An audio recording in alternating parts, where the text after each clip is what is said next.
আসসালামু আলাইকুম এভরিওয়ান, সবাই কেমন আছেন? আলহামদুলিল্লাহ আমরাও ভালো আছি।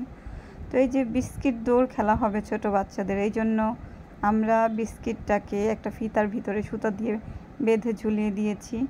তো এখন বাঁশি দেওয়ার সাথে সাথে ওরা খেলাটা শুরু করে দিবে। এই যে আমাদের বিস্কিট দৌড় খেলা শুরু হয়ে গিয়েছে। এটা ছোট বাচ্চাদের, ছেলেদের খেলা হবে আসলে। ছেলেদের খেলা হচ্ছে, আবার মেয়েদের খেলা পরে হবে, মেয়ে গ্রুপদের। তো দেখেন ওরা আসলে সুন্দর করে সবাই খেলছে। বাচ্চাদের এইসব খেলাগুলোকে খুবই মিস করি। ছোটোবেলায় আমরাও বিভিন্ন খেলায় অংশগ্রহণ করতাম, খুব ভালো লাগতো আসলে। ওরা অনেক চেষ্টা করছে যে বিস্কিট খাওয়ার জন্য, বাট পারছে না।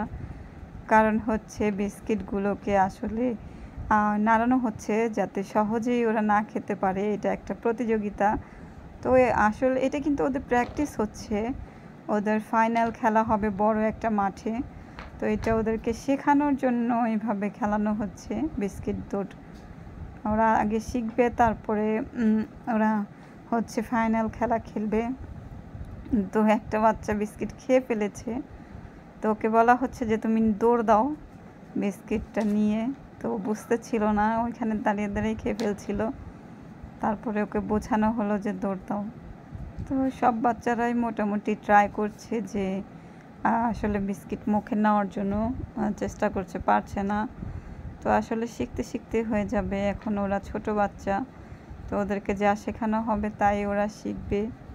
তো আরেকজন তো দাঁড়িয়ে আছে, মুখেও নিচ্ছে না, একদমই স্টপ হয়ে আছে। তো খাবারটা আসলে মুখে নিচ্ছে না। তো বিস্কিট যদি মুখে না নিয়ে দৌড় দেয় তাহলে হবে না, তাহলে সে বাদ।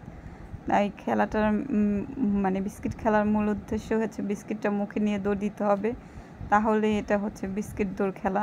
তো আরও একটা বাচ্চা এই যে পেরে গিয়েছে বিস্কিট, আর সে তো এখনও মুখে নিতে পারছে না।